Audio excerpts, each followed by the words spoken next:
Hello, civilized people. Did you know that 9 out of 10 dentists recommend Crest toothpaste? Did you know that 9 out of 10 dentists also recommend Colgate toothpaste? Did you know that 9 out of 10 people will agree with whatever the hell I say for $10,000? It is said that there are three kinds of lies, those being lies, damned lies, and statistics. And this is largely true, but in no field outside of being a professional con artist is lying more important than the field of politics, where all three types of lies are of great value, and none are more important than statistics. So get yourself a platter of pierogies, go to the local strip club, and get out your calculators, because today, on the Goths in Rome podcast, we are going to be discussing the most pervasive lie in recent political history: polls. So, Colt, how you doing today? I'm doing pretty good. How about you? Glad to hear it. I'm doing pretty damn well, all things considered. So, I think we need to sort of start with, a warning to listeners. That being, look, if you don't like numbers and getting into details on things like that, today's episode is probably not for you. We've entered the early days of what qualifies as a good polling period for presidential elections. And we're going to be looking at some of those numbers. We're going to be trying to make heads or tails of it. And this is probably going to be a shorter episode just because of what we have to work with. Uh, there's no way, you can make a lot of this stuff terribly exciting. But for the people that are interested in those numbers, whether you do political betting or just have an active interest in the current state of the elections, you should find some value here.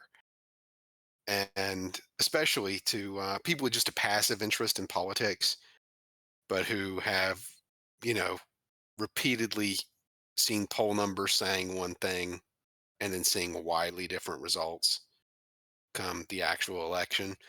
This should hopefully shed some light on things.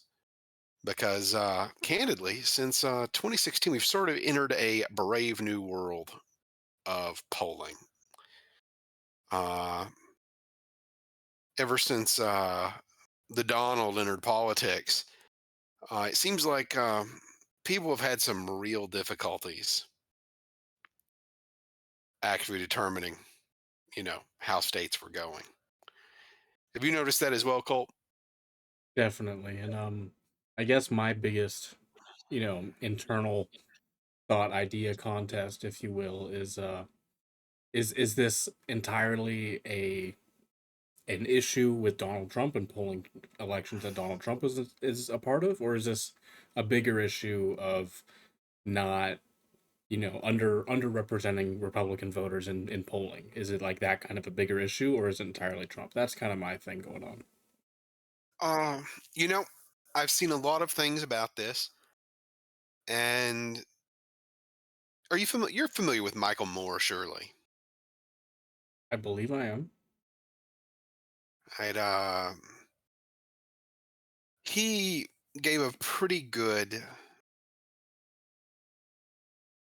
It wasn't meant to be like a pro-Trump thing when he gave it, but it has become sort of a pro-Trump speech, calling Trump the human hand grenade that a bunch of disenfranchised people intend to throw into DC.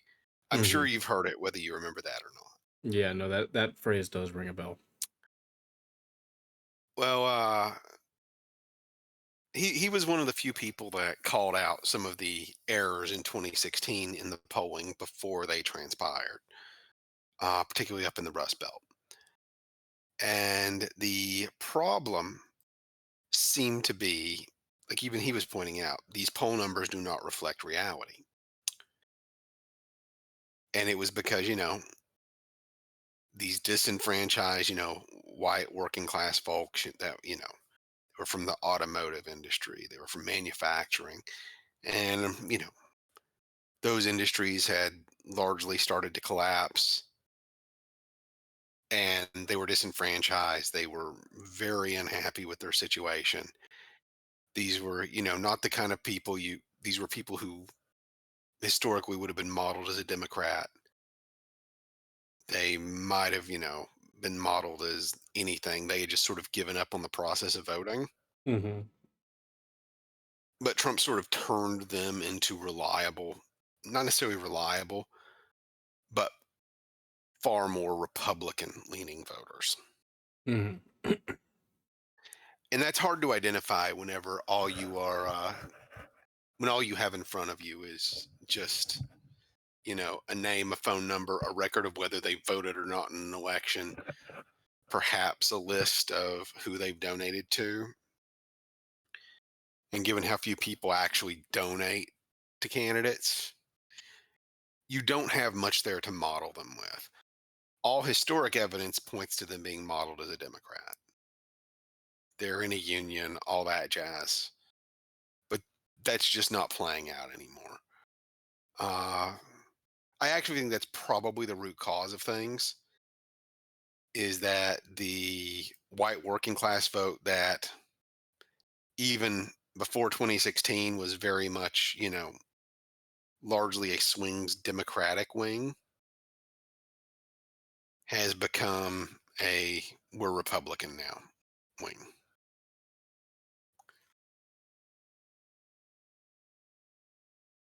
And, whenever you're calling people to get information, these are people that would now be considered a Republican, but you're still modeling them as a Democrat. Yeah, nothing has Or changed you are, regarding the voter, but the polarization of the parties and who they're trying to court has changed. And maybe, the very much polling so. has not taken that into account. Very much so. That was a block of voters that the Democrats had largely taken, for granted for years. But I mean, even recently, the head of the automotive workers union said, "I'm endorsing Joe Biden, but most of my people are probably voting for Trump." That that is Trump's target audience is those working class people. Yeah, I mean, and realistically, can that union, boss, I don't know another word for him, but he couldn't have said anything else, otherwise he'll lose his job. Yeah, I mean, he was the boss. He could endorse whoever he wanted, but still, you have started to see some unions slant more Republican because of Trump's rhetoric Mhm. on, I guess, trade nationalism would be the way of it. But this is an area where, like, there's a lot to unpack. There is a lot of questions people have, and there's no real answers. And the thing is, and the reason why I attribute it to Trump is that during, was it 2022, there was a big red wave expected in the midterms, Mhm. and that did not materialize. But most of those results were within the margin of error. Most of them were. However,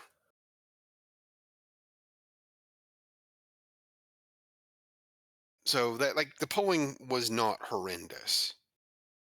But in 2016 and in 2020, when Trump was on the ballot,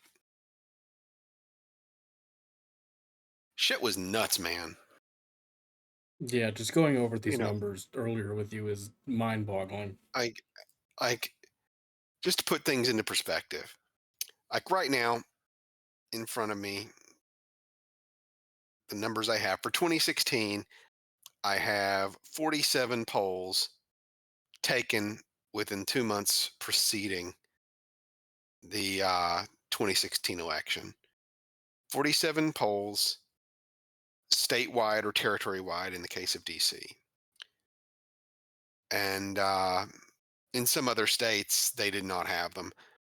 For example, let's be clear, there is no need to poll DC. DC is overwhelmingly Democratic. You could essentially, just casually predict that whoever's on the ballot, if there's a D next to their name, is going to win Washington, D.C. with 95% of the vote, and you are almost always going to be within a 4 point margin on that. That's just the way that works. But moving along from that, of those 47 polls that are in front of me for 2016, how many, just offhand, Colton, take a guess. How many of these do you think under predicted Hillary's performance in 2016? I mean, are you really gonna make me guess? We already went over these numbers. Do you remember? Yeah, that's right. That's right. I forget that we did that like beforehand because like this is staggeringly bad. 15 of those 47 polls under predicted Hillary. 32 of those polls under predicted Trump. And honestly, I mean, this is just on their base prediction. So this includes things even within a margin of error where it could still be within the margin of error, but it under predicted for the purpose of this. If it said Hillary was going to get 45 and she wound up with 46, that would still be an under prediction, even if it's in the margin of error. But in all of this, the catch that comes out is that of those 47 polls, 27 of them were outside the margin of error, which is generally around 4 points. And because that's not bad enough, of those 27, 11 of them were wrong by more than double the margin of error, so by 8 or more points. Furthermore, the average variance among these polls, they were off by 4.5 points, which that's outside the margin of error. They were off on average by more than margin of error.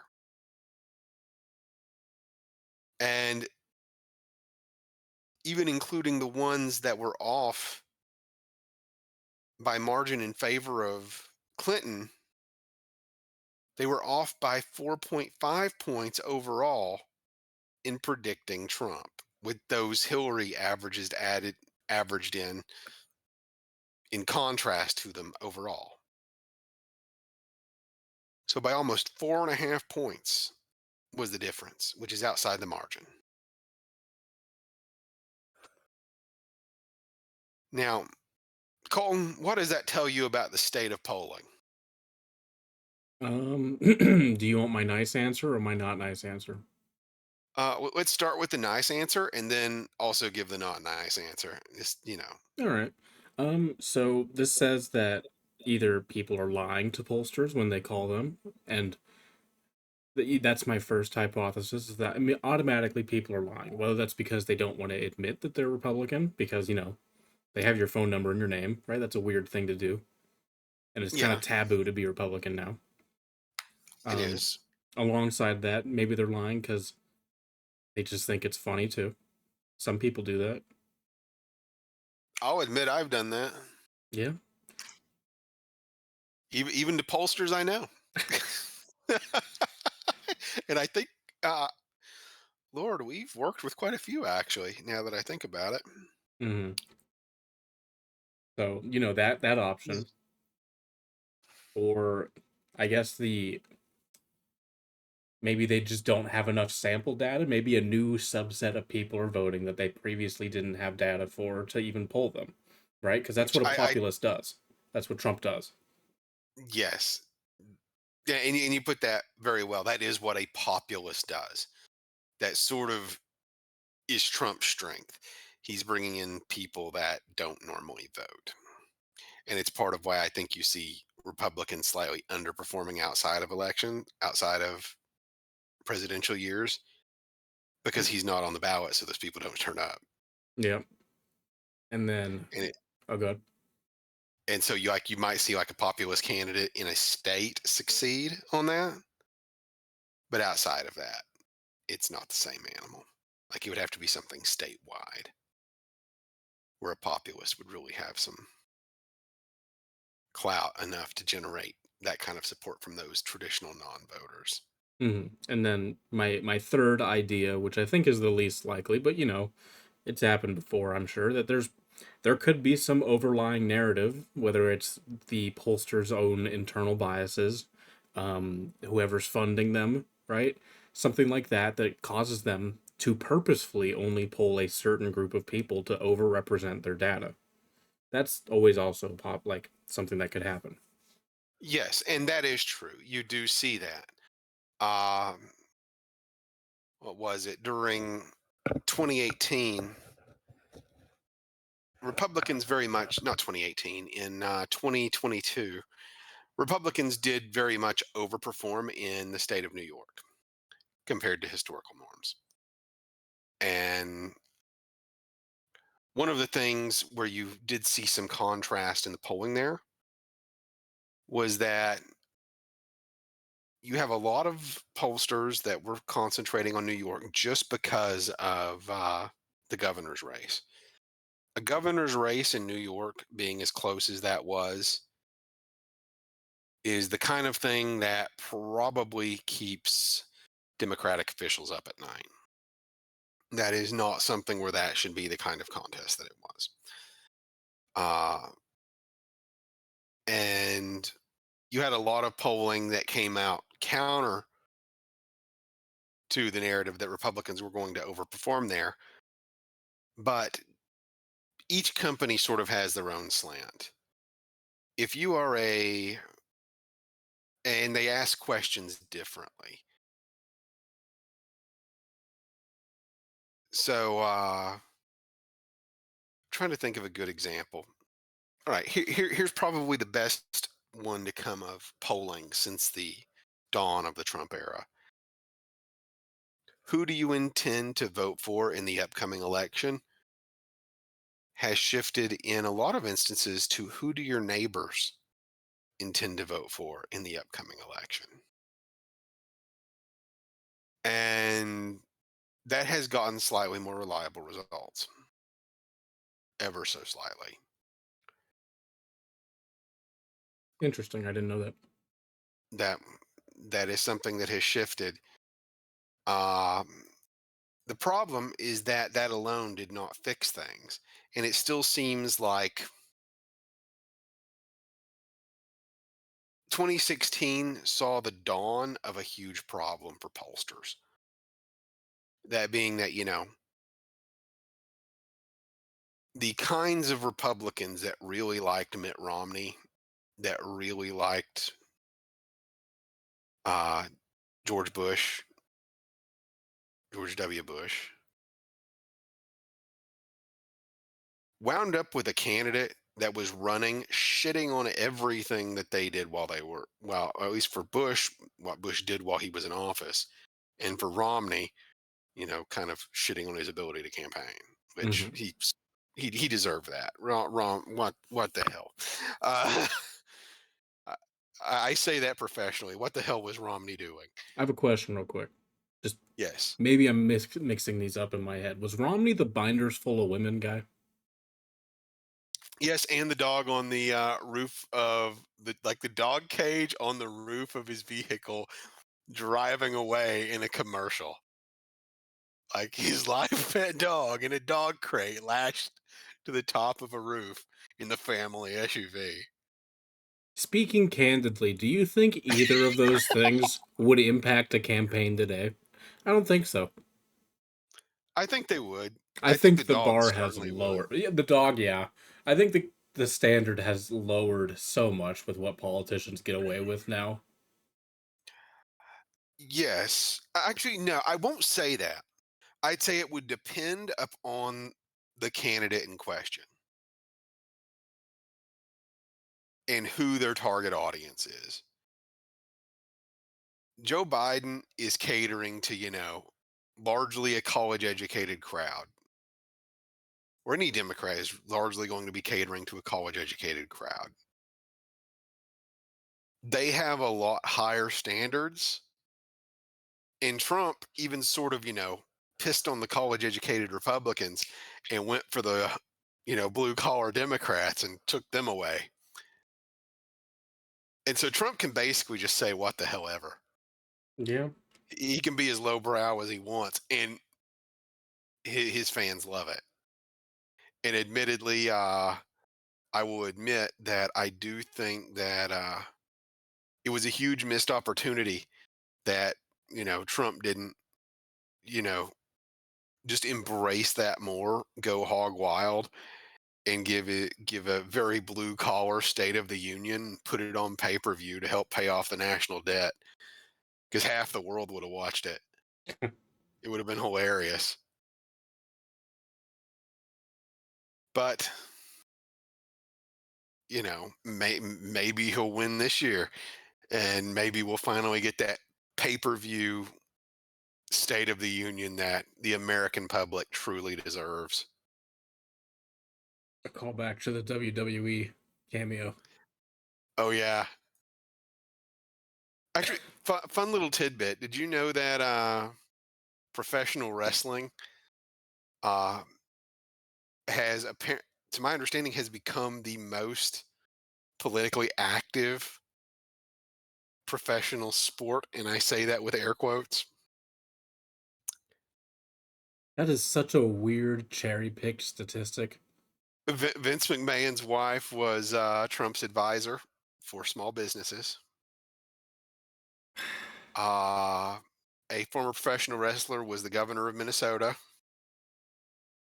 A professional wrestler holds office in the state of Tennessee. Like there have been so many. Lord, out in Nevada, you had Dan Rodheimer, who was a professional wrestler who ran for office. You have a lot of professional wrestlers that run for office. It's kind of staggering. And Trump is actually in the WWE Hall of Fame.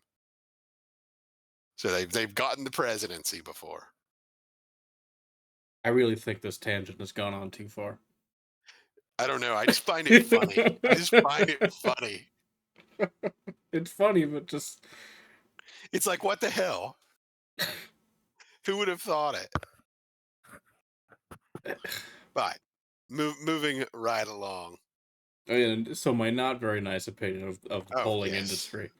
I think it's a sham industry, and it's entirely luck based. That's my real, my no holds barred opinion. Right. Well, let's see. Once we get into, well, let's go ahead and review 2020 before you really call it just luck based yet. Because clearly, surely, things had to improve. I mean, you had 2016. Pollsters had 4 years to figure out what they did wrong. Hmm. And there were a lot more polls done in 2020 than there were in 2016. Much more, there were more, let me put it like this. In 2016, between the 50 states and DC, there were 4 states that did not have at least a polling average that were done within the previous 2 to 3 months. Hmm. In 2020, all 51 had that. And I mean, surely it had to be better than, a 4.5% variance. And if you believe that, you would be very wrong. because, as it turns out, the average variance in 2020 was 5.7% across all those averages between the actual result and the average for each state, which is most definitely outside the margin of error. Uh, so things got worse. And of those 51 polls, five of them underpredicted Biden, and 45 of them underpredicted Trump. Now, if you are wondering, oh, that's only 50. What's that other one? That other one is the state of California, which actually was spot on with their prediction. Spot on. Well done, California. I don't give you credit for much, but I'll give you credit for that. But the thing is, all the numbers here are still kind of worse. Uh, 28 of them were wrong outside of the margin of error. Where is it? West Virginia, they underpredicted Trump by 22 points. What? Yes.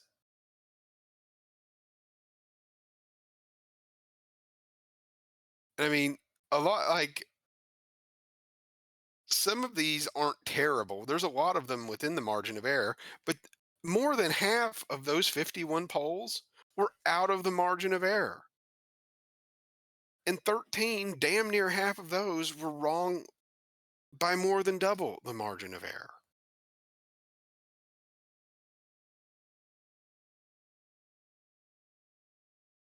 I just need to go back Eh, to that Virginia one for a second. We need to comment on that. which one? The Virginia one, where you said it was off by West Virginia? over West Virginia, was it? Yes. What? Who the hell thought that West Virginia was going to be even close? it? My biggest thought process there is like you could have had an intern just walk around in a suburb and like see how wrong you were. Anybody could have seen that and just I mean, similarly, they called Alaska going for Clinton in 2016. They had Clinton winning it by 4 points.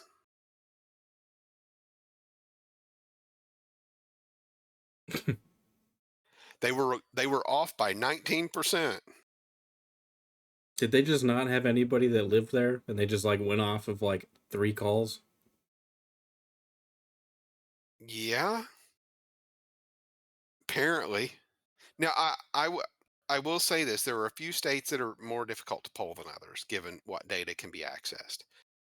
Uh, Wisconsin is one of those. Uh, Alaska is definitely one of the worst. Definitely one of the worst. My rebuttal. Yes. You can book a flight to Anchorage and like it's not like a rare thing. It's not like a once a month flight. Dude, have you seen the people in the media? No, none of them are going to Alaska in, cold ass October. We could start our own polling agency and just literally our advertising thing would be we will go there and just walk around the city center and ask. Yeah, That'd seems like a probably be good more idea. accurate. It might be. Either that or going back to some of the issues that were thought possible, people would just lie to us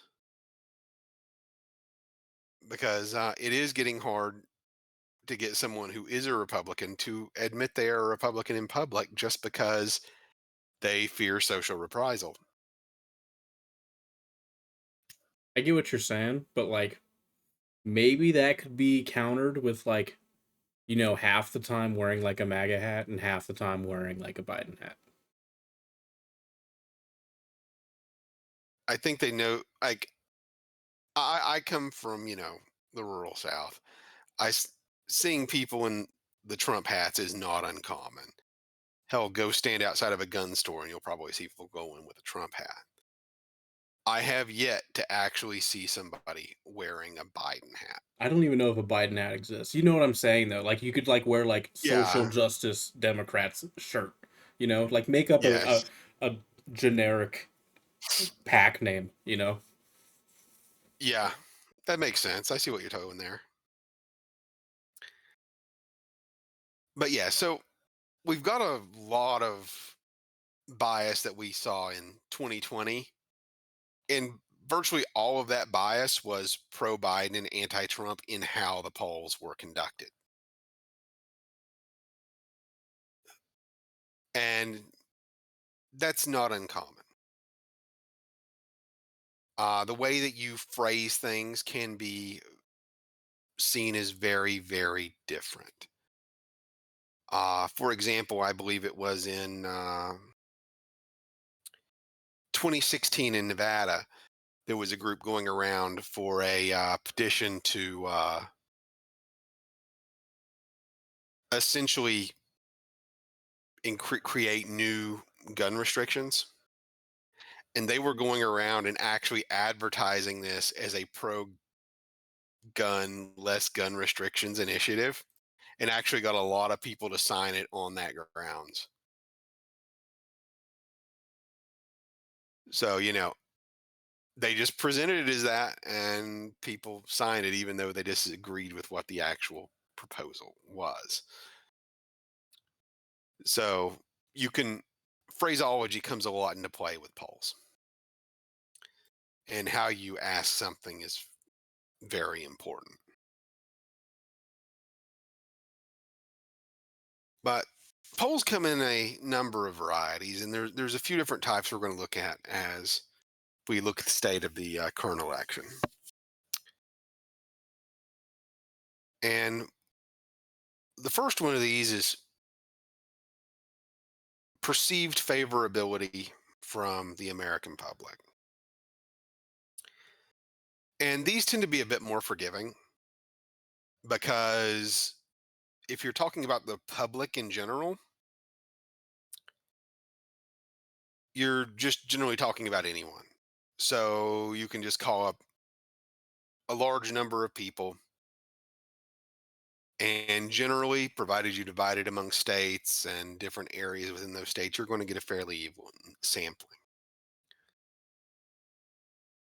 Which, to that point, I feel it's necessary to bring up something for our listeners. Whenever you look at a poll, it will provide a sample size, and it will follow it up with either the letters RV or LV, most commonly. Now, those two letters there are very, very important. And they should play a significant role in how seriously you take a poll. RV stands for registered voter. And in the United States, it's safe to say probably 80-90% of people who can be registered to vote are registered to vote, just because of how many states register people automatically whenever you get a driver's license. LV stands for likely voter. These are people who have displayed a propensity to vote in elections repeatedly. And so polls of likely voters tend to be far more accurate than polls of registered voters, of just registered voters. Uh, Even though, you know, people talk about the democracy of the United States, only about 40 to 50% of people here are actually likely voters. So, not very much interest in the democratic process, as it were, with actually probably far less than that historically being likely. I mean, the last election, 2020, saw the highest rate of registered voter turnout, and it was, I think it was 58%, if memory serves me. I don't have that number in front of me, but do you recall that offhand, Colton? no, I do not. Yeah, just not that much interest. Now, so in taking these things into account, certain polls are just inherently more reliable by virtue of like if you're just asking registered voters or just the general populace, those will be less likely for election results, but more likely for public opinion. Now, the first one that we are going to look at is favorability for Trump and Biden. We're going to try and break down what we're seeing so far for 2024. And as it stands, probably the best that we've gotten on favorability has 34% of the American public having a favorable opinion of Biden, but not Trump.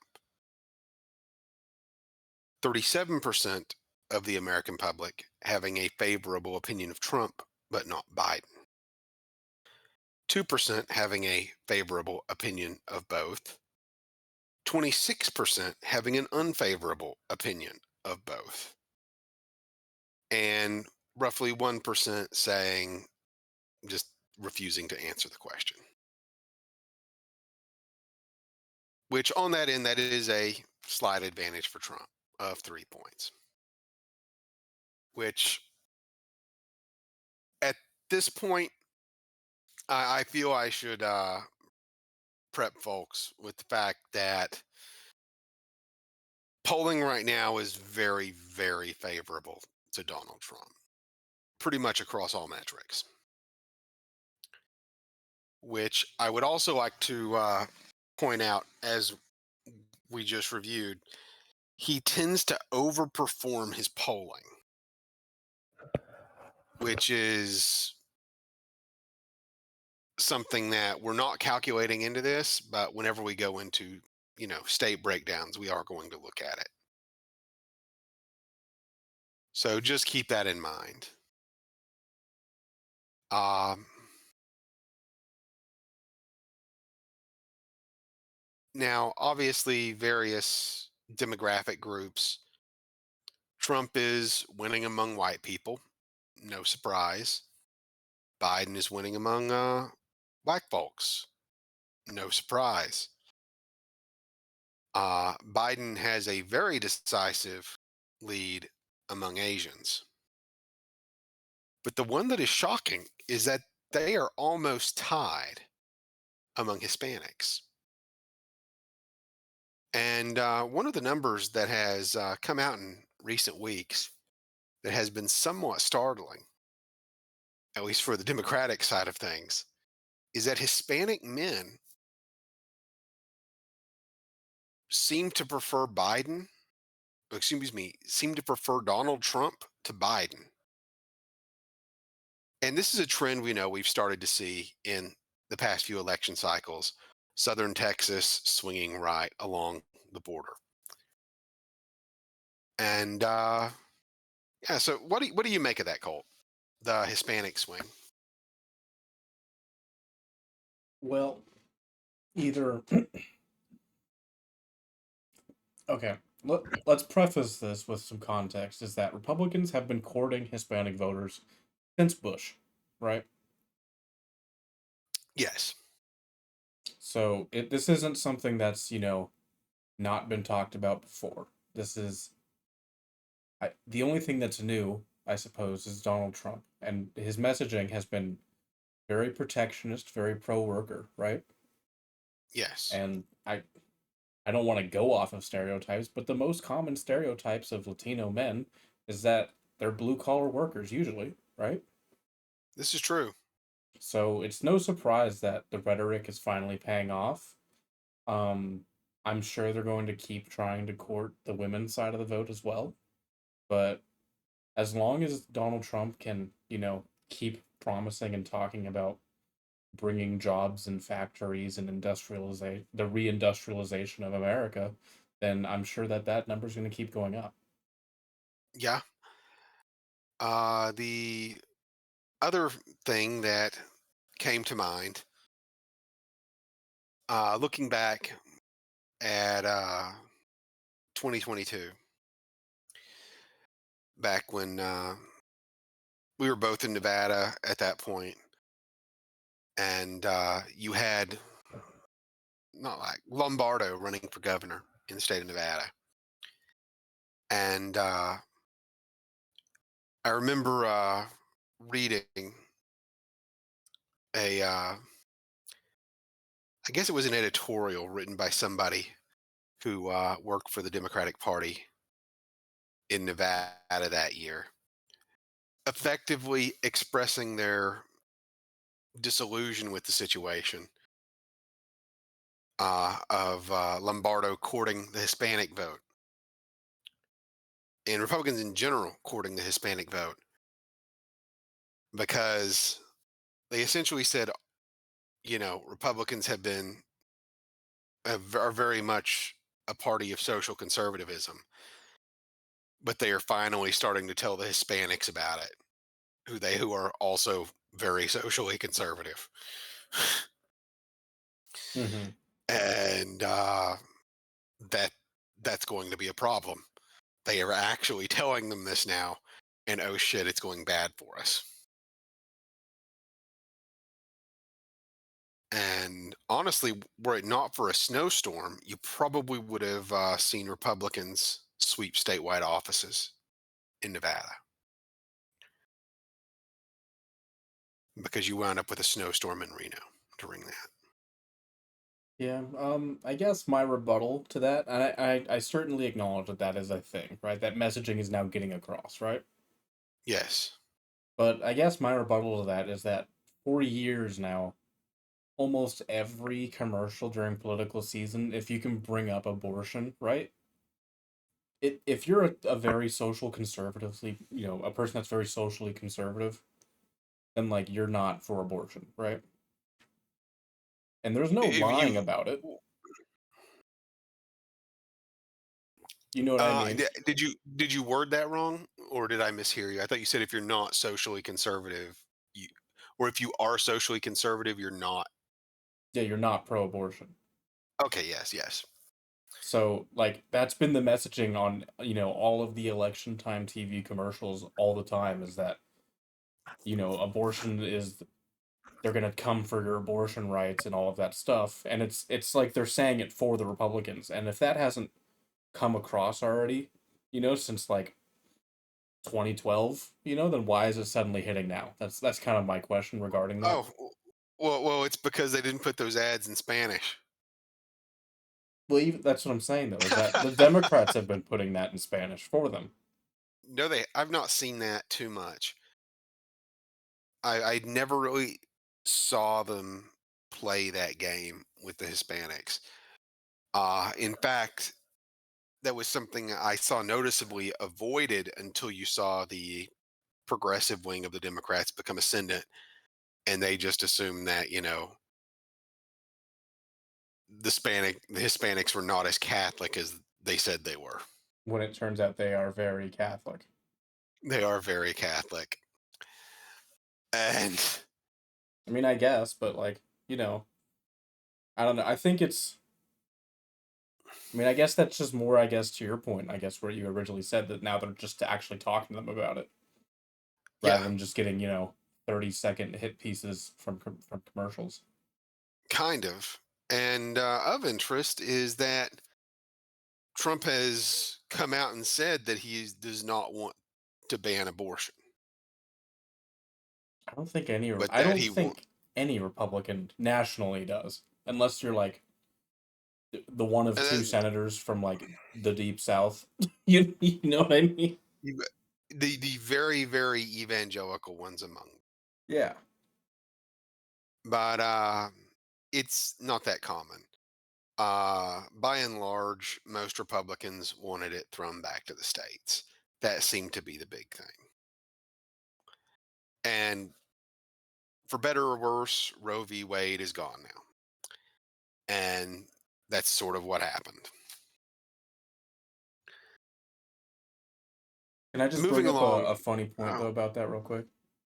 what you got? I find it funny how they're still using it for political ads in Nevada when abortion is enshrined in the state's constitution as a right, you know? And they're still bringing it up in every election, like from both sides. And it's like, guys, it Yeah, is a settled issue here, at least. yeah. There's like 38 states where not maybe not 30. I think it's in the 30s though, where it is a constitutional guaranteed state right. And so basically everywhere that's not the deep south. Yeah, pretty much.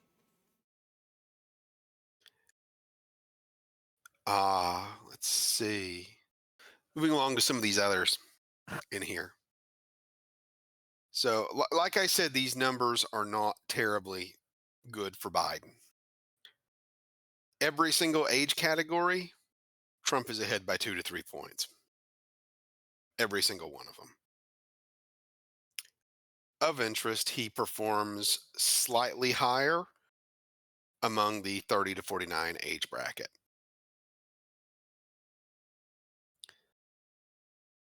And among younger voters, 41%, a very large percent, have a negative view of both. Now, of note, the 18 to 29 bracket are not very reliable voters.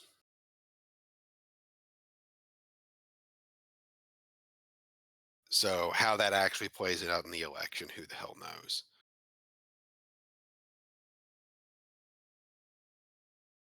The next one that becomes somewhat interesting is favorability within their respective parties. Uh, and within both, this is kind of special because among your diehard Democrats, 73% approve of Biden. 5% also approve of Trump. Among diehard Republicans, 80% approve of Trump, while only 4% approve of Biden. In fact, uh, yeah, among people who lean toward the Democratic Party versus lean Republican, are diehard Democrats versus diehard Republican, etc. Trump performs better among Democrats than Biden performs among Republicans. Usually, again, by about 2 to 3 points each.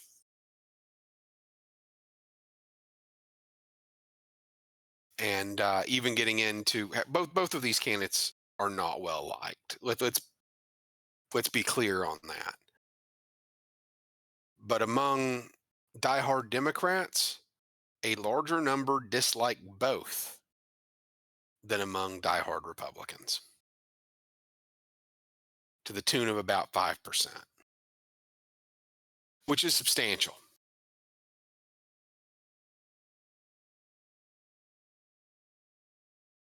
Now,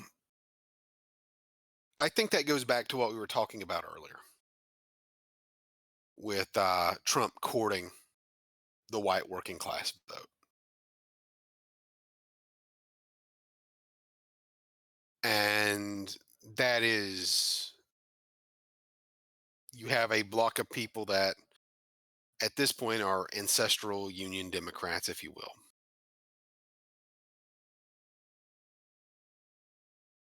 And they will still call themselves Democrats, but they like Trump. I think that sort of represents the blue dog Democrat Hmm. from the Reagan years, which is significant and is incredibly significant in a few of the states that are going to be most important this year. And also, I'll throw this in as a last tidbit. Trump has a 4 point lead among independents over Biden for approval, for favorability, rather, excuse me. So, straight up, he's got a lead in every single category that isn't race.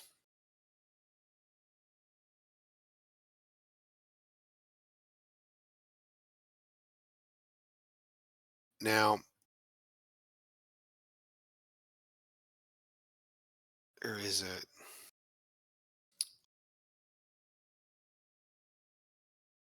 so Colton, given those favorabilities, at this point, it does not appear that Biden is actually going to campaign, not meaningfully. Mhm. And it seems like Trump's court cases are largely going to keep him off the campaign trail for the next few months because they have required that he be present during the New York case. So, do you see those numbers shifting very much? Well, I don't know if this trend is still holding. I haven't checked the news in a while on regarding the court cases specifically. But isn't it that every time there's a major headline, some more people kind of support him on those? Yeah, kind of. And I'm wondering if there's not going to be another bump in all of this because today Trump gave a speech talking about how the judge had ordered him to be present in all of these court cases, preventing him from being at the at his son Barron's graduation. Which Ooh, again, this is painting him in a very sympathetic light, yeah, I think they overreached on this one. and it's being presented in a court case for the court case in New York is odd. I don't really want to go into it that much, but it's not a very strong case. I will leave it at that. Just a quick question, like headline question on those. Yep. Are you talking? Is this specifically? Is this the defamation? With the woman suing him one, or is this the real estate one in New York now? The, uh, I don't think you can say the the, R word on YouTube. the you can't. There are three in New York. Both of those two have been settled. This is the hush money case Okay. where he supposedly paid off a porn star. Wasn't this like And a headline thing during his 2016 campaign? this was a headline thing when he was in office. It came out after. And the humorous thing is that since then, the lawyer who brought that case initially is now in prison for conning, to my understanding, conning the porn actress into doing this. There is a letter indicating from her that like saying that no hush money was paid. Like there is so much wrong here. Like it is so confusing. Like there is very shaky legal grounds for this. I mean, I'm just not. But it's I'm personally not taking any of them seriously, especially after that real estate one, like that, where they literally had to like issue a disclaimer to everybody else, going like, "No, don't worry, this was just against Trump. This was purely political." basically that was what it came down to. Which, yeah, That's not a good look. no. To put the that case into perspective, imagine if you will that you were selling a home and you put up a price of $500,000 and then somebody else came in and they ultimately bought it for $400,000. You priced your home at what you perceived it to be worth, and the market decided it was worth less. That was essentially what that case came down to.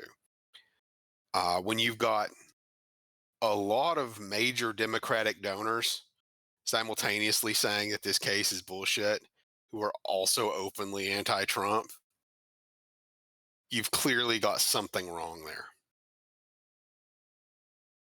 Like this was just this this was looking for a crime that didn't exist. To the This was tune very of much, $500 million, almost. yeah. I expect that one to go to the Supreme Court just because of the nature of it. Like that would be shocking if it didn't get moved up. Like, that is just stunning. But that was easily the most questionable case imaginable. And the problem is that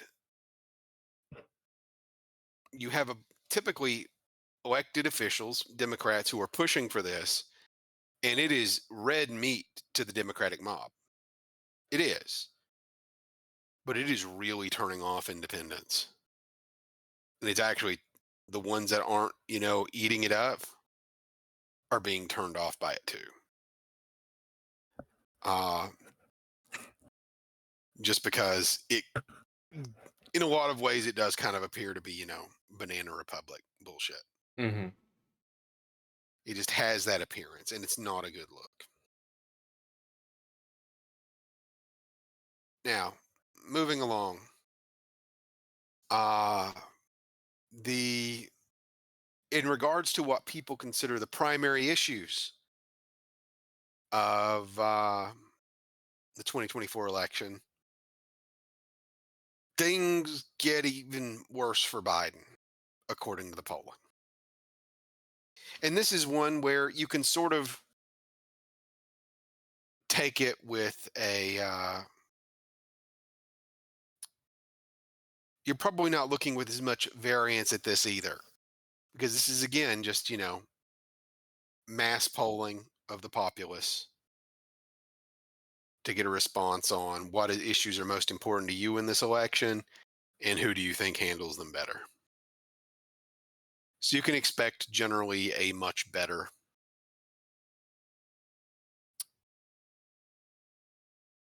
much more reliable poll in this regard. And the problem for the Biden camp in this comes in what the top major issues are. And there are four that are head and shoulders above the rest. And starting with, we'll go with the one that got the lowest, was inflation. Uh, Now, and I'm going to preface this: Trump leads in all of these issues that I'm going to discuss here. But Colton, just for fun, how many points do you think Trump leads Biden on the inflation issue? 29. Close enough, 27. Damn, I was gonna say that one. 27 points ahead of Biden on the inflation issue. That's What about damning. what about crime? 18. 28. Oh, What about the economy as a whole? well, I'm gonna guess that there's a trend here. I'm gonna say 28. 30. Shit. And here's the big one: Mhm. immigration. 36. 48. Jeez. 74% of the American public think Trump would be better at handling immigration. And it is the top issue currently. Really ahead of inflation? 74 to 26%. That is staggering. That That is like that is the number one issue right now. And Trump damn near leads Biden on that issue 3-1 in the eyes of voters. Like I said, there is not much good news for the Biden camp in current polling. Like, there is just not. And that's why I said that from the beginning. Like, I'm not saying this to praise Trump or condemn Biden. We are just sort of looking at these numbers and taking takeaways from them. If nothing else, where this is the kind of poll I would generally regard as more reliable, I think this paints a picture for a very bad election. for the Democratic Party, or at least Joe Biden. Especially if they're just gonna sit around and not campaign. I mean, at this point, Biden during his prime was a gaffe machine, but he is very clearly having some issues. And most of this was done before you had the whole issue with Iran.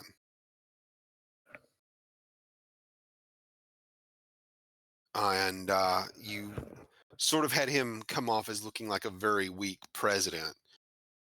What would your message be to Iran when they say they are going to attack Israel? His response, don't. Iran's response, like 12 hours later, drone strike Israel. Clearly does not have, you know, he does not seem to have the perceived clout among rival nations, which I don't know how that will pan out.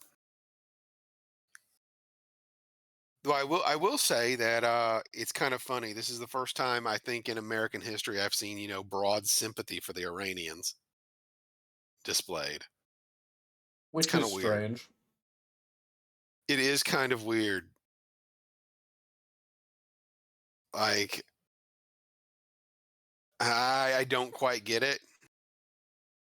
And humorously, this is like a fundamentalist Islamic nation, and the sympathy is coming from the American left, like the progressives.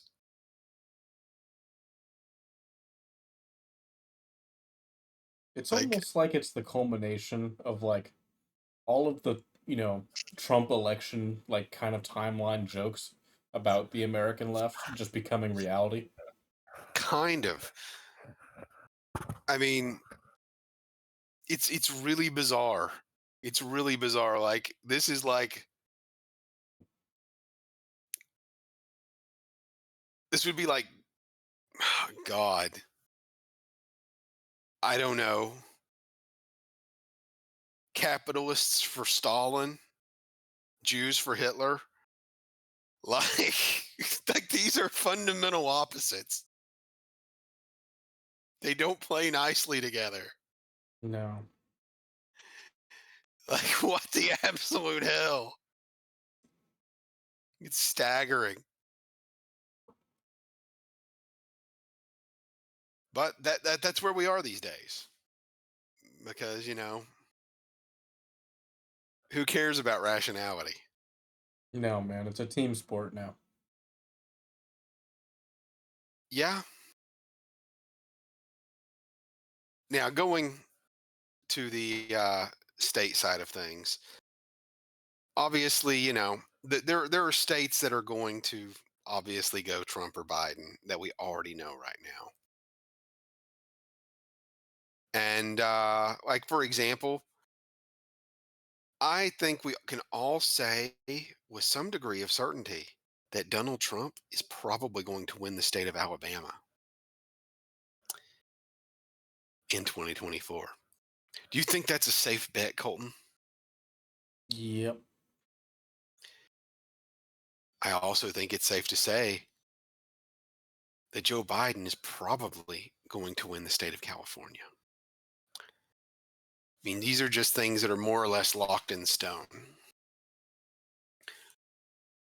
But we have noticed some trends across these polls. And it's also important to take in these historical errors over the last two cycles. So right now, to put it simply, there are a few states that that are regarded as in play. For some reason, people say Texas and Florida are in play. They are not. Trump will likely win them with roughly less than 10 points, but high single digits.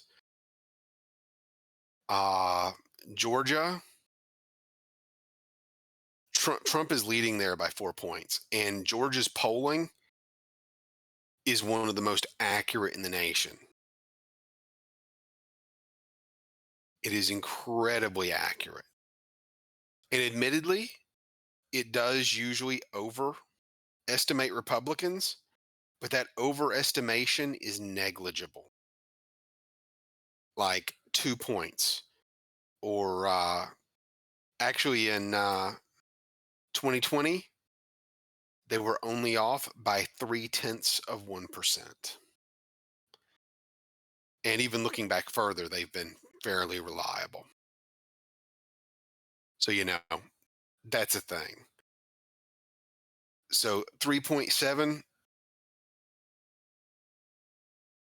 that's pretty comfortable. And given the lack of enthusiasm for Biden among black voters currently, that doesn't bode well for him taking Georgia again.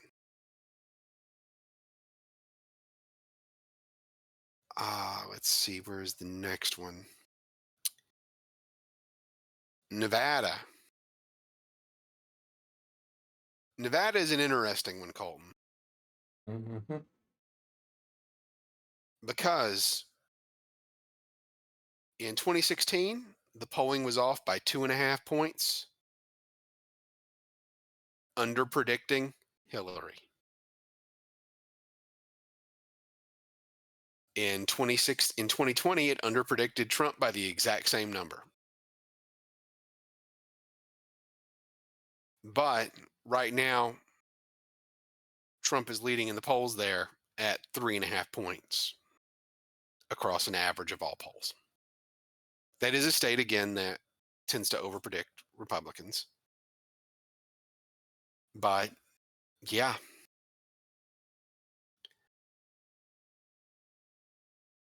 next up, Michigan. Michigan, Trump won it in 2016.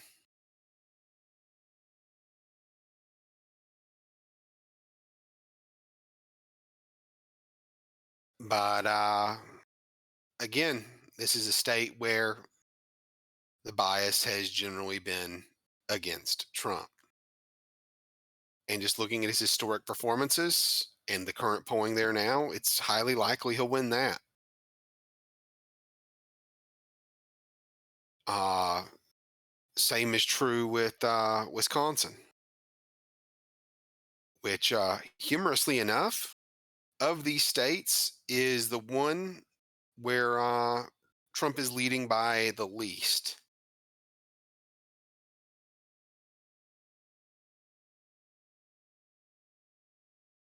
Where else is there? North Carolina.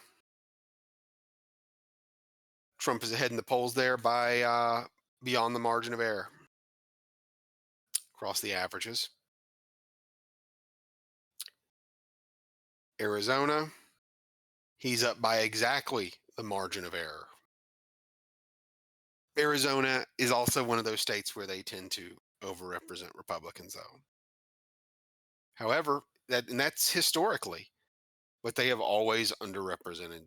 Since Trump has been on the ballot, they under predict Trump by a percentage of vote share.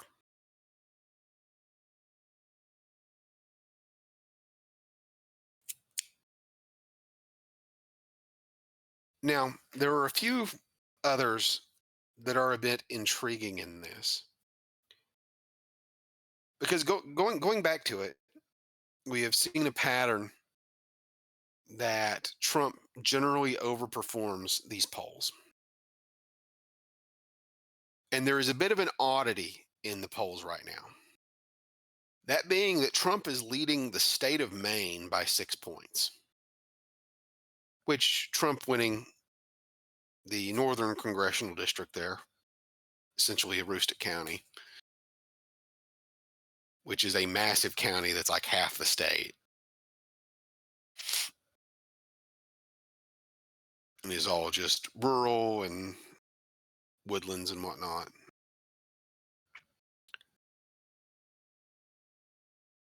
But in every election thus far, those polls have underpredicted Trump, and he's leading there by well over the margin of error,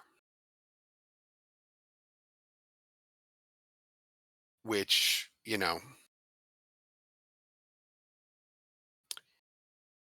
that's just another case of Like right now, we can't say for sure that they aren't overestimating Trump's support. But at the same point,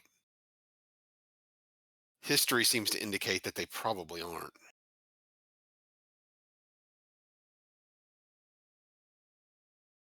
New Hampshire, another perennial swing state, has Biden winning solidly currently, something like 8 points ahead. And that's probably going to pan out. Uh, College educated people generally are not as fond of Donald Trump. New Hampshire has a very high population of college educated citizens.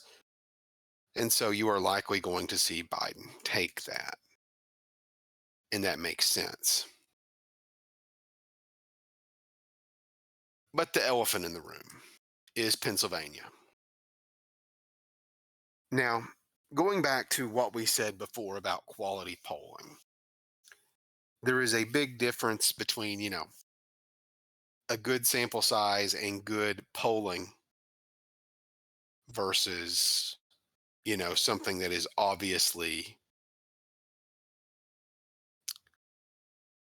mm, obviously erroneous. And right now, if you look at the polls as is for Pennsylvania, the average will tell you that Biden looks to be the favorite. The problem with that is that that number includes a poll that is unquestionably an outlier. Do you think it's safe to say that there is no snowball's chance in hell that Joe Biden is going to win the state of Pennsylvania by 10 points, Colton? Yeah, that's way off. Yeah, there was a poll that indicated that had Biden winning by 10 points, which is just unrealistic. It's as unrealistic as, Hillary Clinton carrying the state of Alaska in a presidential. But if you remove that poll, Trump is leading Pennsylvania by 1.8 points. That's kind of a big deal because Trump has never pulled ahead in a lot of these states ever. When he wins them, he comes from being behind. And I believe Colton and I both attribute that to not understanding and being able to target who Trump's voters actually are.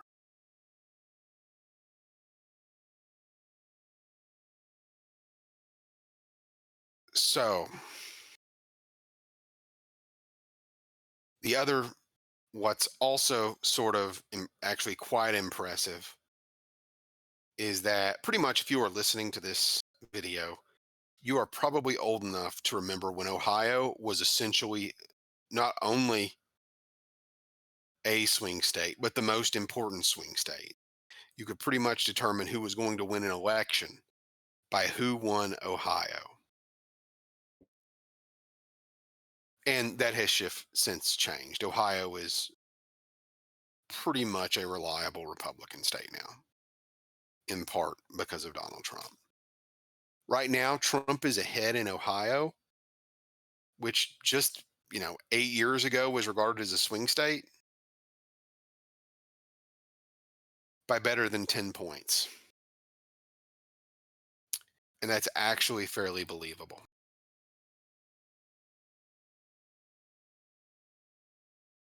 New Mexico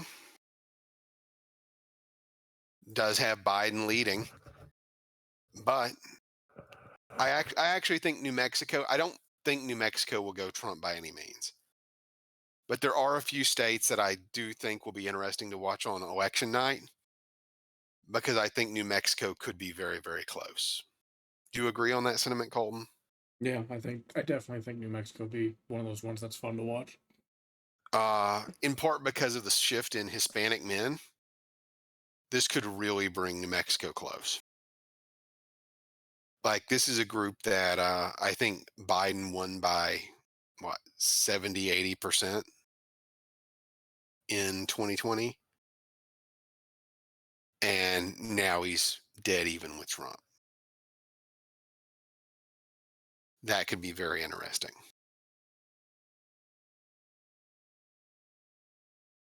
And another one that's kind of shocking in current polling is New Jersey, Colton. New Jersey.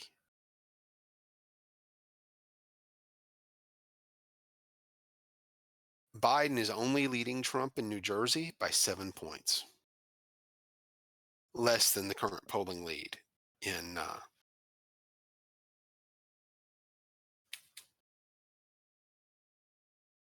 He has less of a lead in New Jersey than he has in, which I mean, In New where? Jersey has. You cut out. Uh, Biden has less of a lead, according to current polling, in New Jersey than he has in New Hampshire, which is a swing state. Mhm. And furthermore, all things being averaged, they have always they've generally underpredicted Trump in New Jersey, which is again, it's much more blue collar than New York. Mhm. So, like,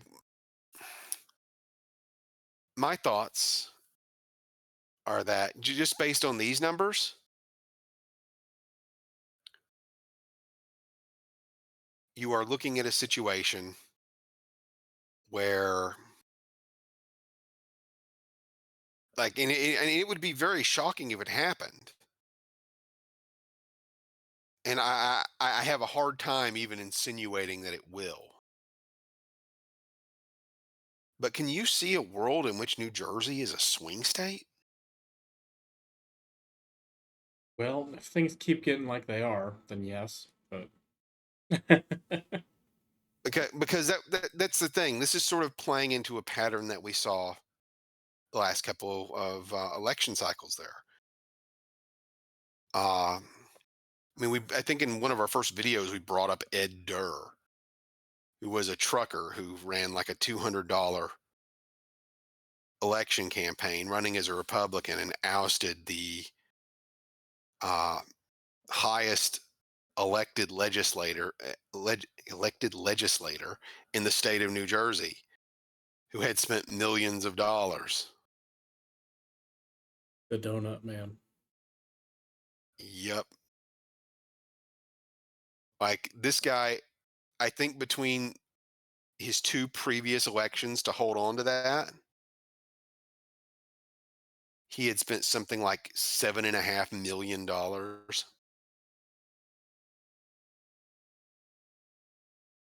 And then he gets ousted by a truck driver who literally created like yard signs using Microsoft Paint. Like, it's kind of impressive. I just find it refreshing that someone genuine won for once. Yeah, it is kind of refreshing. You don't see that happen often. But yeah, like there's a lot going on in Jersey that I'm not really sure how to make of it yet. Another one that has been sort of stunning is that Biden is only leading Trump in New York by 12 points.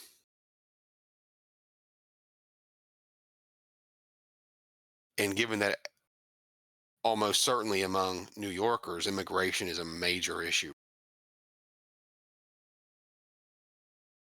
I feel like we're one bad news day from that taking a drastic change in either direction. Yeah.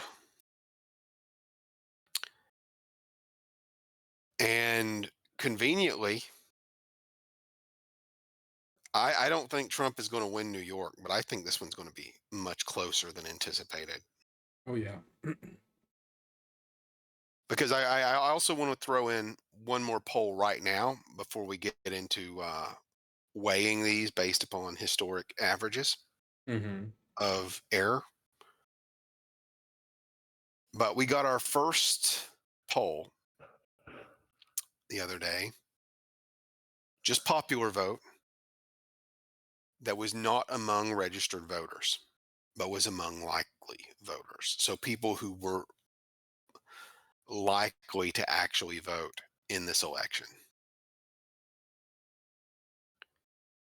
Donald Trump was leading Joe Biden in what would be the popular vote by 8 points among likely voters.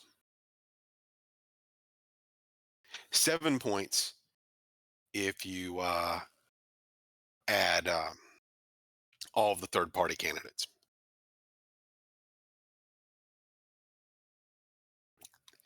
I think Trump historically only ever led one poll for popular vote, and it was like 3 days, and because of an outlier in 2016, like it was immediately replaced, and it was like less than a point lead.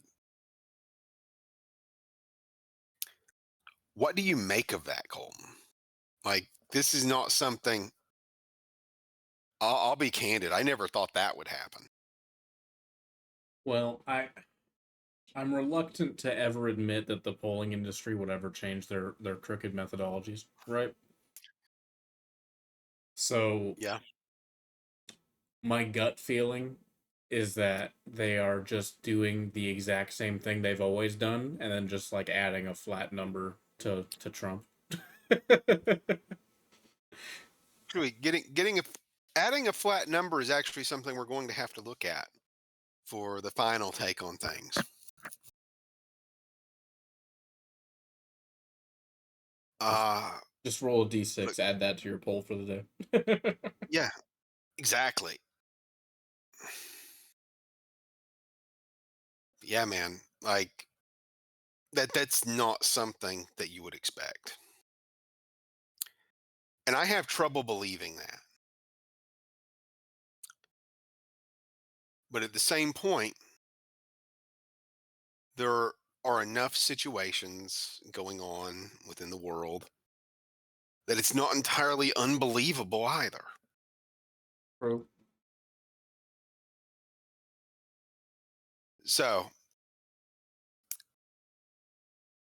first thing, as I've said before, you've got a lot of historic errors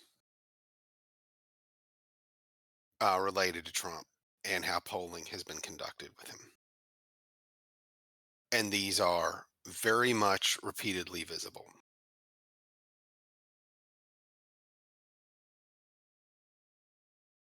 And they don't seem to have any signs of slowing down, especially considering polling got worse in 2020 than it was in 2016.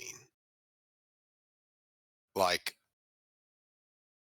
an extra full, more than, well, overall per every state, 1 additional percent off, 1.2% off in addition, actually.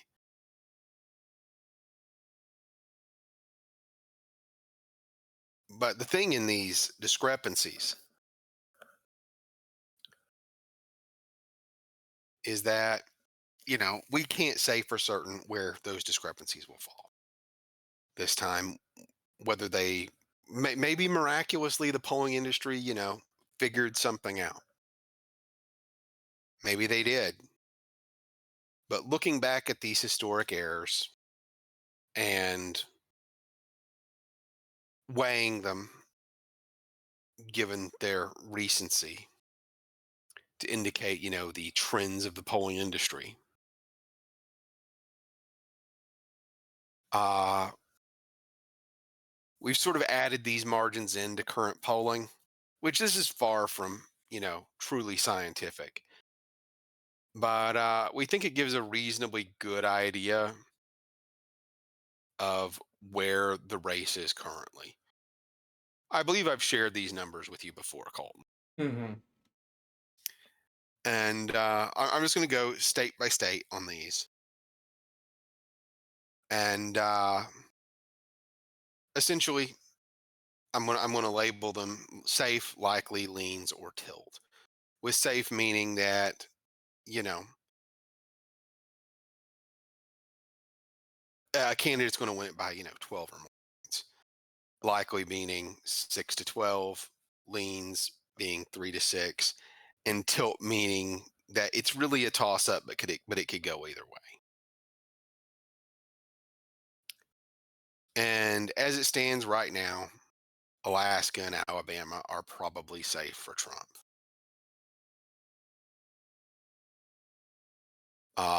Arizona right now looks like it will lean Trump. Arkansas, very much Trump, most likely by more than 30 points. Colorado, very much safe for Biden. Of interest, well, Colorado, it's no real surprise that it would only lean, but it's looking like we might see Connecticut only be lean Biden, not a full 12 point, or likely Biden, excuse me, not being a full 12-point spread. As of right now, we don't have polling from Delaware or DC. Uh, I think that because, Delaware is Biden's home state, that's a pretty safe bet.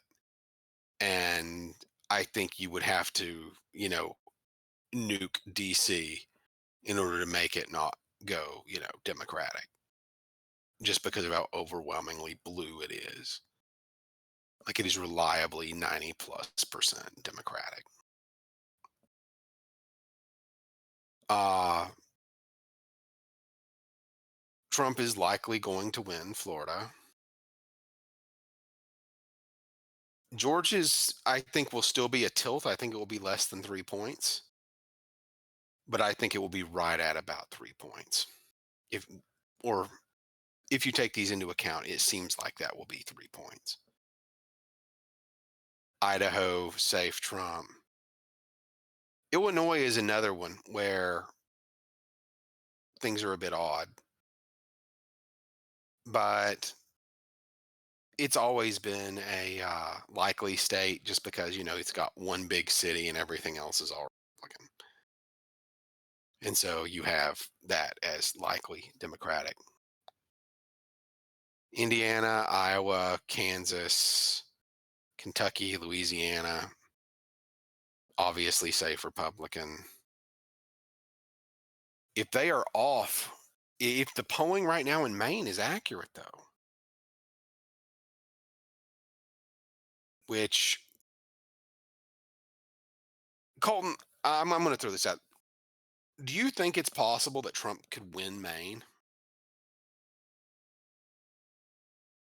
I think it's possible, but do I see it happening like this actual election cycle? No. Well, the reason I bring it up, I think there might be some outlier in there,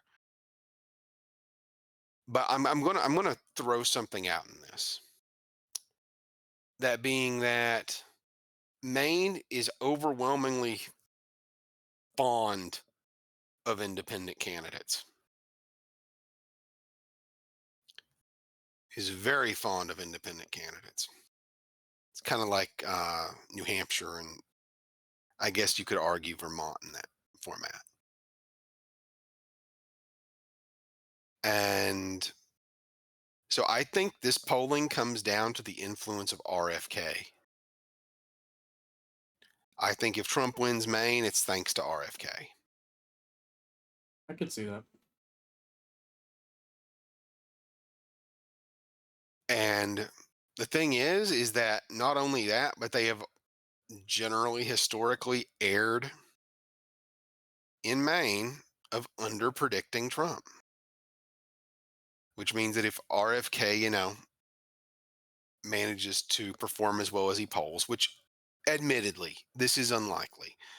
The big elephant in the room with all of this conversation is that right now RFK is taking an inordinate amount of the vote. Third party candidates always do well. The downside, though, in this cycle is that RFK is a known, he's a Kennedy, he's a known commodity, and that name means a lot. Hmm. The next problem is that you've got Jill Stein. and that like Green Party is always going to have a following among, your younger progressive wing of the Democratic Party. A wing that is largely not terribly fond of Joe Biden at the moment because of the whole Israel situation. Yeah. So, just adding in these margins to this currently, it has Trump winning Maine by 8 points, which is a likely, I mean, is Trump likely wins Maine. Maryland and Massachusetts are both, we'll call that safe. Michigan goes to, Michigan is a tilt. It's not, you know, a rock solid place for Trump by any means, but they've always underpredicted him there, and he's currently up in the polls. So just following current patterns, that's the way of things. Next up, Minnesota. And this would be a big one, Colton. If they are off by their historic trending margins of error under predicting Trump, because on average, they have under predicted Trump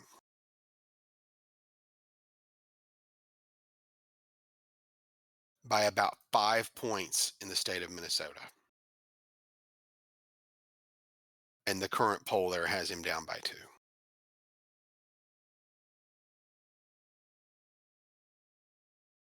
I could see Minnesota flipping. Could you this cycle? Yeah. Especially pretty much everything that you just said about the ultra progressives and stuff is going to apply around there, that kind of area, the Great Lakes area as well. Yeah. Yeah. And on top of that, you've got a very large Islamic population in the area. Yep, that's what I was Now, this referring to. isn't large enough to win or lose an election, but one of these days, the Republicans are going to start, telling the Muslim population, "Hey, we're socially conservative." And then I think that that very odd relationship between progressives and the Islamic population will likely come to an end. But yeah, offhand, just a guess. Do you think Minnesota will flip this cycle? No, I think that everybody that's disenfranchised with feeling disenfranchised with Biden is probably going to hold their nose and just vote it. Um, I'm a bit torn on that. I'm a bit torn on that. I don't think the Islamic population there will hold their nose and vote. And I don't think that enthusiasm is incredibly important with younger voters. You need them to want to go out and not, just sit at home and faff around on an Xbox or something. I think that lack of enthusiasm could swing Minnesota. And I know that's a bold statement, It is. but and I mean I'll admit I've been wrong a lot of times before, but I think that one's actually possible. I think it's possible. So Colton, do you think Biden's finally going to pull off Mississippi? No. Yeah, me neither. Missouri, Montana, Nebraska, obviously safe Republican. Nevada, Colt, your beloved home state, with Historic errors added in. This would have Trump winning Nevada by roughly 4.5 points. Do you think that's possible? Yeah, I think the biggest issues here are the inflation and immigration. So I think if those continue to hold, then I think probably Trump's going to win. I don't think we're going to see much of a change for immigration or uh, what is it? Or inflation. Like right now, they came out the other day with what inflation was up again by 3.5 points first quarter They sure of the did. year. Yep. So that inflation situation is not. Speaking of, just our episode topic, statistics and lying. Ooh, Yeah. government statistics are just cherry picked to hell, huh? Oh, they are. Oh my God. Fun fact: the reason we are not in a recession right now is because we changed the definition of recession. We literally changed the definition of recession That to prevent from calling the current situation a recession. also, like they're always touting like unemployment numbers, and it's like that that's just a fake statistic, anyways, because you'd think it'd be straightforward, like how many Americans are not employed, but it's not that. It's not. No, it's like, all right, if you haven't had a job in 6 months, you're kicked off the statistic. Kind of, yeah. But next up is New Hampshire, which is actually really interesting in this because historically, taking the weighted figures from the previous two election cycles, they underpredict Trump by about 6 points. Again, 2016 they underpredicted Trump by 10.5 points in New Hampshire. Jeez. So that brings that one to a tilt Biden state. So actually fairly competitive. I don't think I do think that that one overrepresents. I think Biden will do better than only winning by 2.3 points. I do. I think that is probably one of the weakest states for Trump in the country. Like alongside, not to the same level as like a Vermont or a California, but just because Trump hits that wall. Like I don't think he has the path there, even if he's close. Yeah. Just because the demographic makeup just does not favor him. Going back to Jersey, which I mentioned earlier as being very interesting for this, adding in these differences, Biden would carry it by less than 6 points.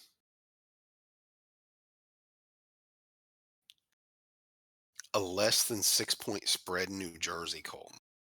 Yeah, that would definitely be a shock to the Democrat systems if that holds. That would be staggering. That would be absolutely staggering.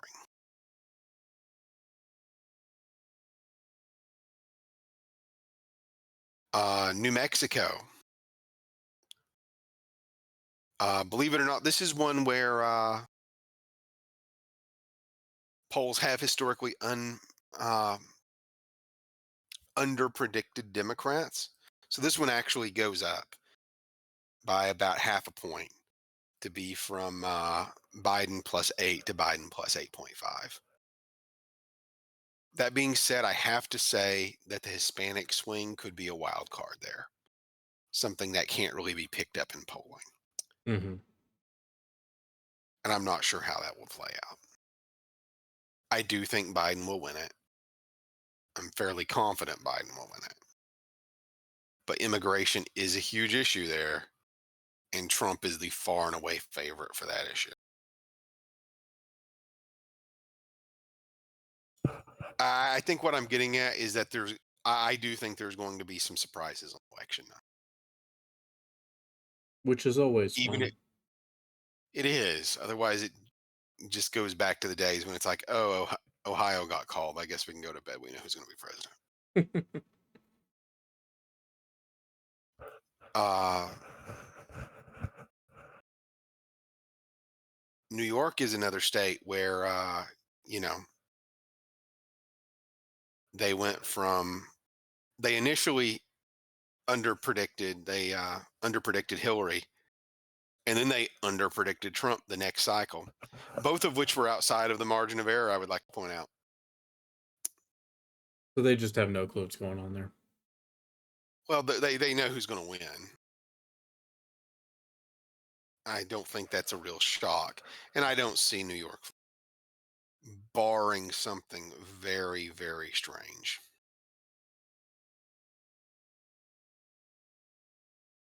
And the reality of New York, though, is that you do have a very popular figure in New York, a Republican.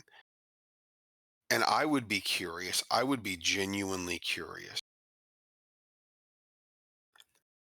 Did you follow Lee Zeldin much? Lee, what? Lee Zeldin. Nope. He was the Republican gubernatorial candidate. The man almost single handedly made New York competitive for Republicans in 2022, running for governor. Cool. I would be curious. Like, I would like to peek into an alternate universe where Trump chooses Zeldin as his running mate. And then where he is stuck in New York because of the court cases, campaigns heavily in somewhere like a Harlem.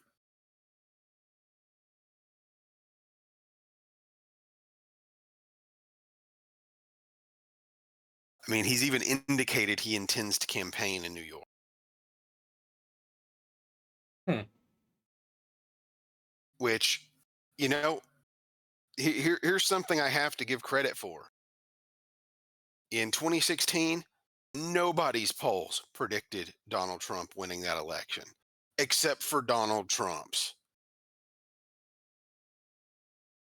So, like, I don't, maybe he's seeing something we don't there. And immigration is a huge issue there as well, as is the economy and inflation,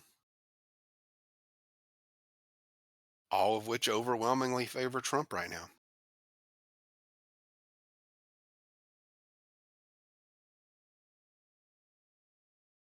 Do you, Now, I think I know the answer to this. Do you see New York flipping within the next three elections? Like my gut instinct or like a logical answer? My gut instinct is no. What's your logical answer? My logical answer is unsure because like anything could happen, right? But my gut instinct says no. Yeah, I don't think it will, but I'm going to bring up something now.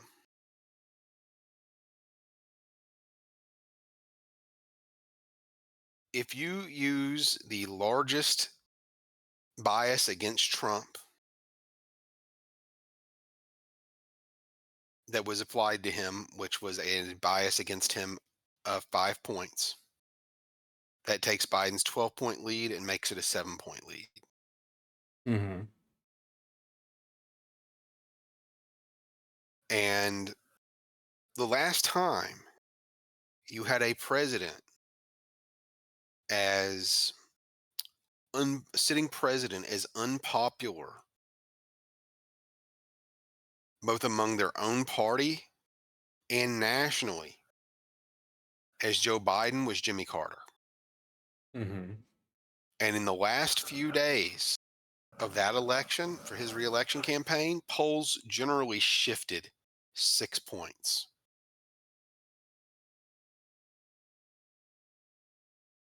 If you add in that Carter swing, Biden would win New York by one.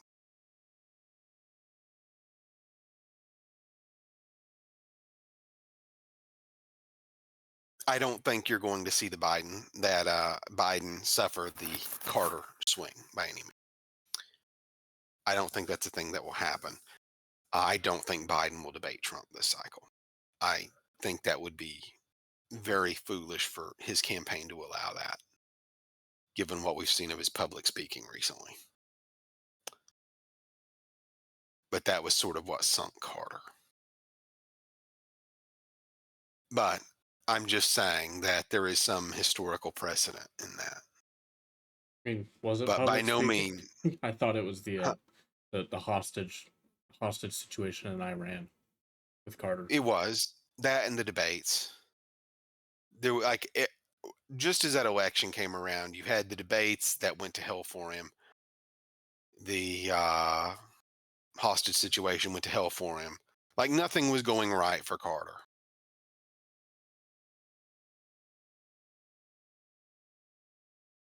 To be fair, not much went right for Carter during his 4 year tenure either.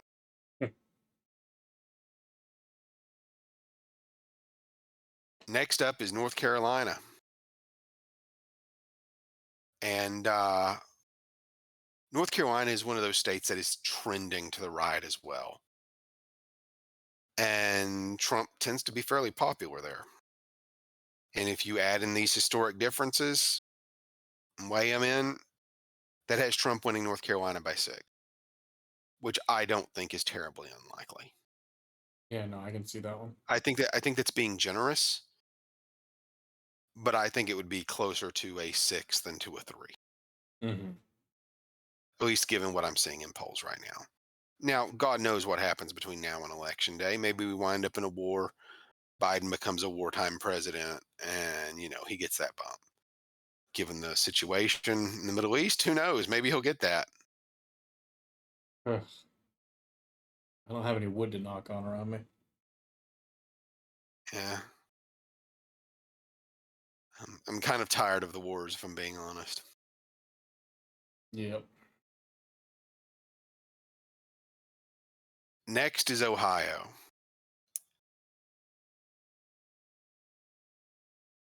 If you keep in mind that they generally grossly underestimated Trump in Ohio to the tune of about 5 points,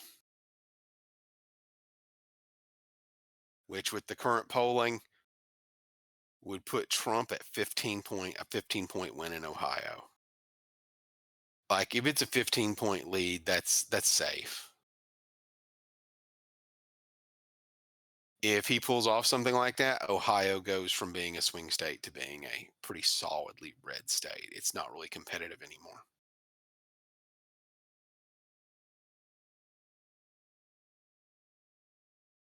Of interest, in regards to this, and some of the hiring that I've done over the years for political expertise. One of all the states where I've seen a lot of people, put in for work that, they came from a specific state and were working for a specific party. The Ohio Democratic Party has certainly let a lot of people go. I will just say that over the last couple of years. So, Kind of I giving up don't on know. it. I think they've kind of given up on it, at least until Trump's no longer in the picture. Oklahoma, I think that is safe to say it is Trump. Oh yeah, definitely. Oregon, if you add in these margins, it's not safe, but it is likely Biden. Now, the big one in all of this, if you add in the historical errors for Pennsylvania, Trump comes out to just having a lead of just under 6 points in Pennsylvania. On it, all right. I'm trying to think logically if that's even viable. And the only way I really see it is if you wind up getting the rural bump that Trump always gets, and you see relative disinterest in Philadelphia.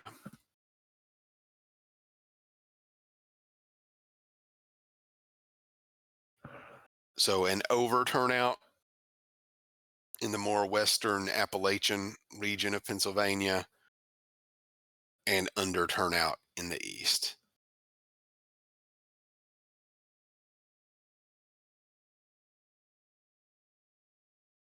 Do you, I even then, Colton, do you see a possible world where Trump could win Pennsylvania by five, By 5? even by five, much less 5.6? No, I think if he wins, it's going to be close. I think it would be under three if he wins it. Yeah. But of interest, I'll throw this one out as well, where we talk about the Carter bump thing. If we go by the largest difference and add in the Carter bump, it has Trump winning Pennsylvania by 14 points. Yeah, no. Yeah, I don't see that happening. The only reason I even bring up the Carter thing is because of the polling on popularity right now. You don't have a lot of popularity for Trump, but you do have a lot of faith in Trump to be good at what are the primary issues of the electorate. Like both of them have decidedly negative uh favorability. I think Biden's 34, Trump is 37 nationally. Give me a sec, let me get that up again. Yep, 34 for Biden favorable, 37 for Trump. Or excuse me, 36 for Biden, 39 for Trump.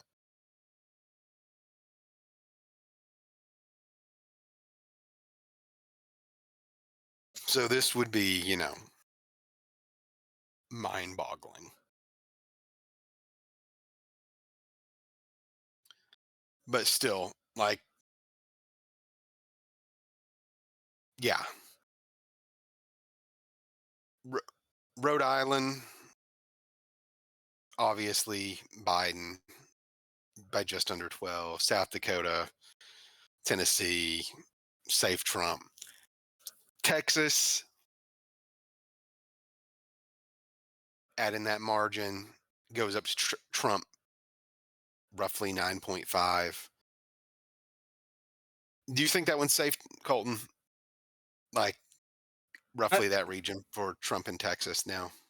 yeah, I would put money on Trump in Texas. Well, yes, I know he'll win it. Like I don't see a Democrat carrying Texas for a very long time, despite what they've been telling people for years. I'd say he's going to win by at least 6. Uh, I would say that it would be closer to 10 than 5 because of the immigration issue. Just because he is so favorable with that, and that is another state where that is a big deal. Utah, safe for Trump, despite the Egg McMuffins of the world. Vermont, safe for Biden, even though they do. They have consistently under predicted Trump there, like even up to the tune of 10 points. But yeah, I don't see that one shifting. Virginia is another interesting one because if you take things into account in Virginia, the historic polling errors, Biden only has a 4.5% lead. And we have seen some shifts in Virginia. They have, a Republican lieutenant governor, a Republican governor. Like a lot of statewide positions are Republicans now. And I think, honestly, Virginia is probably going to be my big bellwether on election night. It tends to report fairly rapidly. And I think depending upon the turnout in the DC suburbs in Northern Virginia and how those compare to previous years, we'll have a pretty good idea of how election night's going to go. Just from the DC suburbs down to Richmond. Anyway, Washington, safe Biden. West Virginia, dear God, safe Trump. I'm not sure Joe Biden will get 30% of the vote in West Virginia. Wisconsin, just because they always underpredict Trump, like the average between the last couple cycles for Trump is about 9 points of underpredicting him in both elections. And right now, given that they've got him ahead, even if by a hair, that takes that almost up to a 10-point lead. And again, we don't know if this is right or not, but this is just, looking at past numbers to see where they sit. And also Wyoming, obviously, safe for Trump. But as for electoral totals, the interesting thing, let me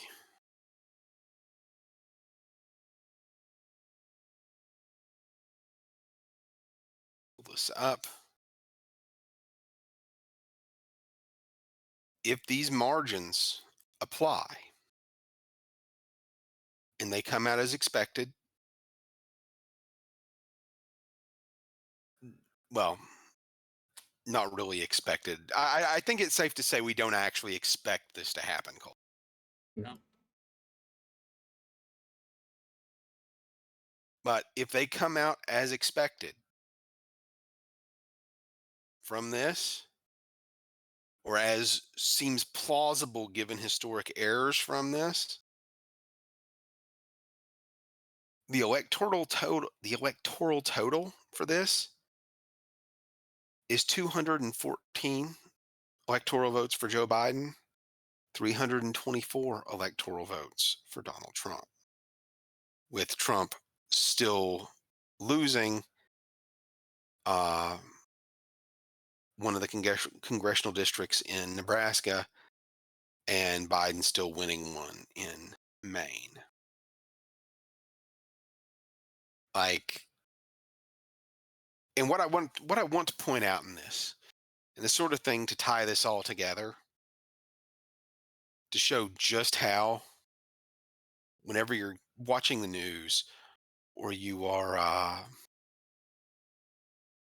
hearing somebody on, I don't know, talk radio, if you listen to that, talking about polls is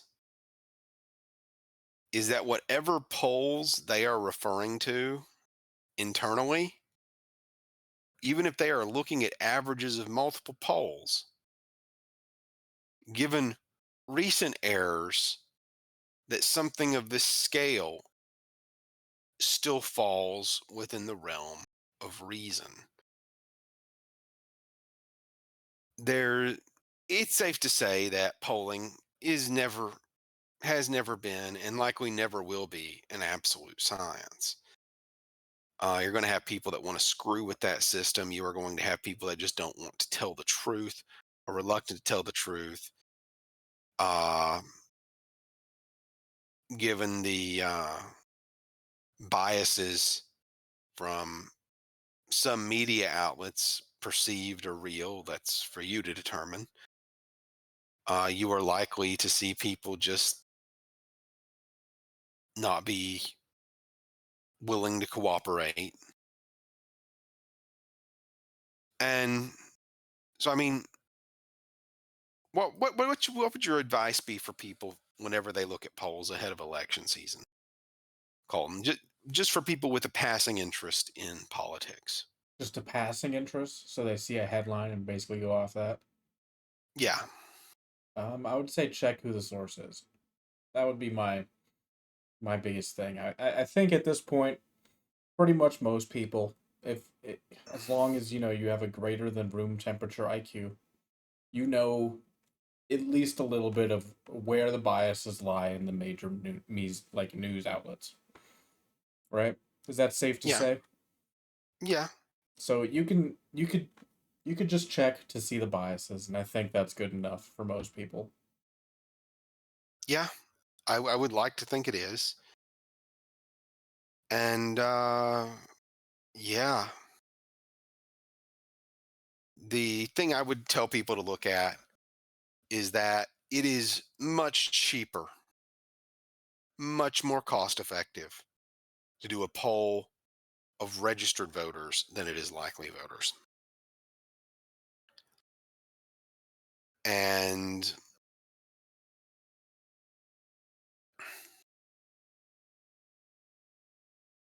so you are going to see a lot of places that want a headline poll that do it through registered voters because they don't have the budget to deal with likely voters. And then they get something that's, not quality.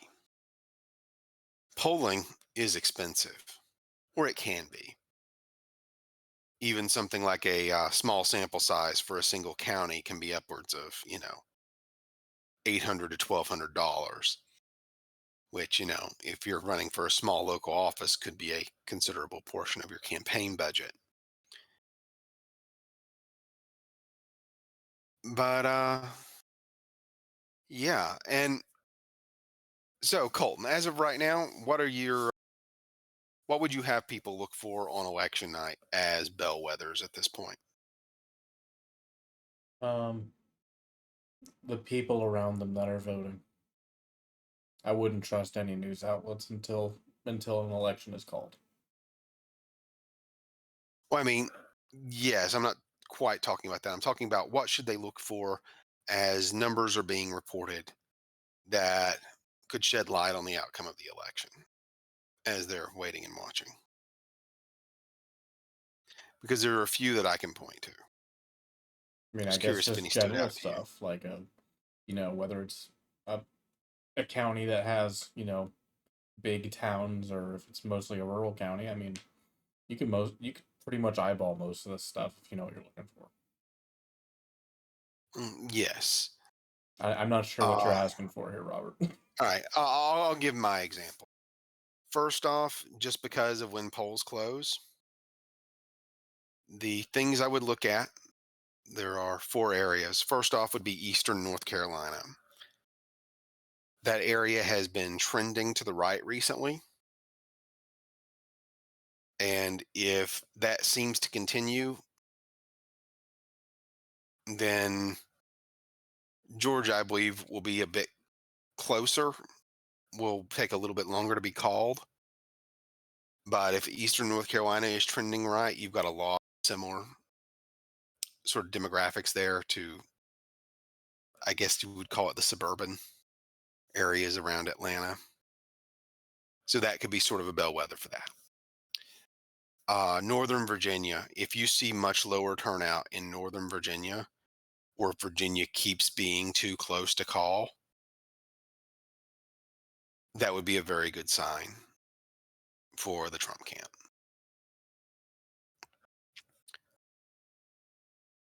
Next up would be Philadelphia turnout. If turnout is low as compared to 2020 or 2016, then that's pretty much it's really. I think at that point it's safe to say that's swinging. And while it is not likely to flip, if New Jersey remains too close to call for a while, that could be the hallmark of a landslide.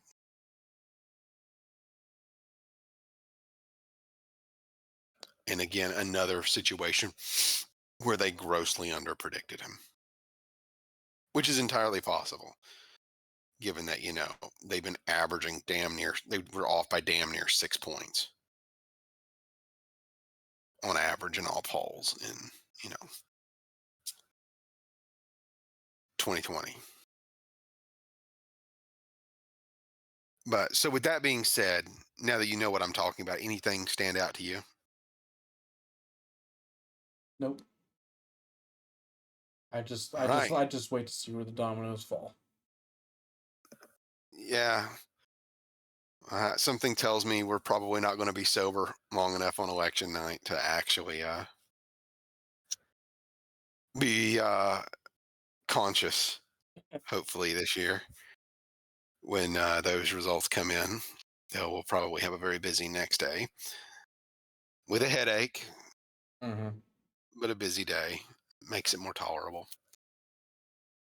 Anyway, to those of you still listening, thank you for having done so.